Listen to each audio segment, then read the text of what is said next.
During the week, Chairman of the House of Representatives Committee on Nutrition and Food Security, Chike Okafor, says malnutrition and food insecurity may become an existential threat in Nigeria very soon if unchecked. Okafor says they affect every part of Nigeria, more so amongst the urban poor and rural areas, and as such need urgent attention. We'll have a report. These are members of House of Representatives Committee on Nutrition and Food Security, with speakers of state houses of assembly. They are in Owerri, capital of Imo State, for a 3-day retreat aimed at dialoguing on the critical issues of adopting legislative actions to improve food security in Nigeria. Malnutrition and food insecurity, sometimes referred to food and nutrition insecurity, FNI, may become an existential threat in Nigeria if not checked. The National Bureau of Statistics posits that rising inflation rate has adversely affected the consumer price index, exerting pressure on both food and non-food basic items, including services. The consumer price index was highest in the urban areas, about 31.95%, than in the rural areas, which is 28.1%, and this is nationwide. Consequently, malnutrition and food insecurity affects every part of Nigeria, more so among... The retreat, I've said it, I'm going to repeat it again, is aiming at giving the necessary capacity to members of the parliament at the national and state level to enable them take action that will lead to better policy and laws that will lead to better food for the people of Nigeria. I think I can put it in simple terms like that. Thank you very much. Experts presented different papers on the implementation of the National Multi-Sectoral Plan of Action for Food and Nutrition. A cheerful development that we are gathered here today to dialogue on the critical issues of adopting legislative actions in improving nutrition and food security in Nigeria. This retreat couldn't have been at a better time than now, owing to the factors that necessitated the establishment of this all-important House Committee on Nutrition and Food Security, chaired by one of our outstanding legislators, Honorable Dr. Chike John Okafor. Also, this gives us the opportunity to discuss and deliberate critical issues of nutrition and food security in our dear nation. We must not overlook the pressing matter of nutrition financing. Allow me to state that, particularly in the context of the 12 states that were selected for the accelerated nutrition results in Nigeria, the project by the ANRI, and by extension, if they can also include all states within the program, because it's due to expire December 2024. I wish to states to appeal to the World Bank if there's other initiatives that can be done in order for us to finance this, and if not, to have more workshops, because we have to state the importance of financing nutrition in each state. Experts say there is a compelling need to take a holistic legislative approach towards mitigating challenges affecting food security in Nigeria. Well, Frank Tietie, a RISE analyst and human rights activist, joins us now to look at this disturbing issue. Hello, Frank. Thanks for joining us on Newsnight. My pleasure. When you look in the last 6 years, Nigeria has spent 7.8 trillion naira to import agricultural products in 6 years. Why wouldn't there be food insecurity in the country? Two, with the high volume of imports, is the country capable of meeting the SDG goals by 2030? Oh, certainly not. And besides that, let's face it, we're talking about food security, and we seem as if we have been a country that has been producing food before.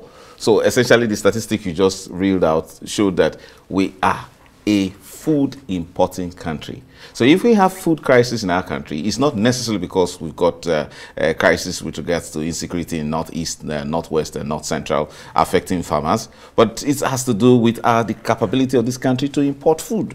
So, which means dwindling resources, dwindling foreign exchange. Then we don't have the capacity to produce the same agricultural We haven't been a food sufficient country. We haven't been producing enough food for our teeming population. And if we are having a food crisis now, the kind of food crisis we've had earlier part of this year, leading to several invasion of many warehouses in this country, I mean, seriously threatening national security, is as a result of the fact that we are not producing enough food. We're a food importing country. So much of the kind of policy formulations that we've had and implementations have not addressed the real issue that there is utter food shortage in our country. NOI polls gives us statistics that 70% of Nigerians go to bed hungry every day in this country. That's an alarming situation that requires is sort of a emergency intervention by the government. But we are not seeing that. So some of all of these window dressing, policy making, and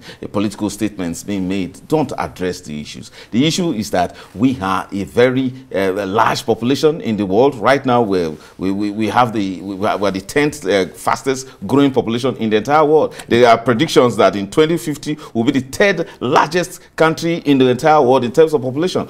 We are yet to feed ourselves now. So what we need to address these issues with some serious sense of emergency. This will contradict what Nigeria, I mean, at the onset as a nation, in pre-independence and post-independence, before the Udoji Awards of the 70s, changed the taste of Nigerians to eating Uncle Ben's of the Abakaliki rice and the rest. Nigeria was self-sufficient in food. Yes, to a large there extent. was no hunger in this country. To a large extent. Yeah, to a very large extent. Yes. So what has happens between this period and well, now? Increase in population, because I don't want to go with the bandwagon effect that it's as a result of insecurity. No, we essentially been a country that imports food. But you see, you're referring to history, Green Revolution, and then ultimately the Operation Feed the Nation first before Green Revolution of Shehu Shagari. The tastes have actually changed, but it's not as if our country we're unable to meet the taste. You said it all when there's shift from a productive economy to a consumerist economy that depends on importation of food. Why should it be that we were to a large extent food sufficient in the 70s, in the early 80s? I mean, I wouldn't say in the early 80s because at that time we were already importing food. We were even importing bread. I recall importation of yellow and red bread from London in this country and importation of fish from Argentina. So our taste has to change. But you see, the thing is this: we have to just look at how to maximize food production. And I like the responses of the Federal Ministry of Agriculture together with the Federal Ministry of Science and Technology with their agencies now responding to the fact that there is now need to apply technology, because all of the talk of mechanized farming don't work. They're mainly political statements. But we're looking at more privatization, supporting more privatization in farming, in agricultural development, and then the application of technology, which has actually made a country like the United States to be a food sufficient country that actually exports. We missed the opportunity, and I keep saying it, when the United States Congress enacted the African Growth and Opportunity Act, encouraging Nigeria and other African countries to apply technology in production of food that they can export to the United States. We didn't take advantage of that. United States relies heavily on the application of biotechnology, the adoption of GM foods, especially in the area of cereals, to ensure that there is food sufficiency. In our country, we are yet to actually maximize the application of such technologies. I mean, the deployment of adoption of GM foods, for example, it's encouraging that Nigeria has adopted GM cowpea, that is GM beans, with the hope that we can maximize production in terms of smaller areas, reduce the application of insecticides, and then also reduce the effect of pests generally, and then we can have high yields. So we can see that going across staples like rice and maize, and then corn, generally the corn family, whether you say millet or sorghum. Yeah. So we need to look at that, or else we will keep importing food. The National Bureau of Statistics said it, that In 2022, we spent 1.9 trillion naira in importing food. So if you saw that there was food shortage and then to a large extent the food inflation we experienced not too long ago, you know, that was so embarrassing to the president, well, you as a result that we didn't have money to import food anymore. And especially when, I think you can blame it on the crisis in Ukraine and Russia as a result of shortage of grains. But the point is that if Nigeria has more money, it will continue to be importing food. But we must address it by saying, look, we should provide more food in our country. What has happened to government backward integration? You know, it's alarming where you have intervention. Would you call them intervention agencies? No. The Bank of Industry are, you know, statutory. I think you should mention the Bank of Agriculture. The Bank of Agriculture. Yes, sorry, yes, I meant yes, to say, yes. you know, the Bank of Agriculture.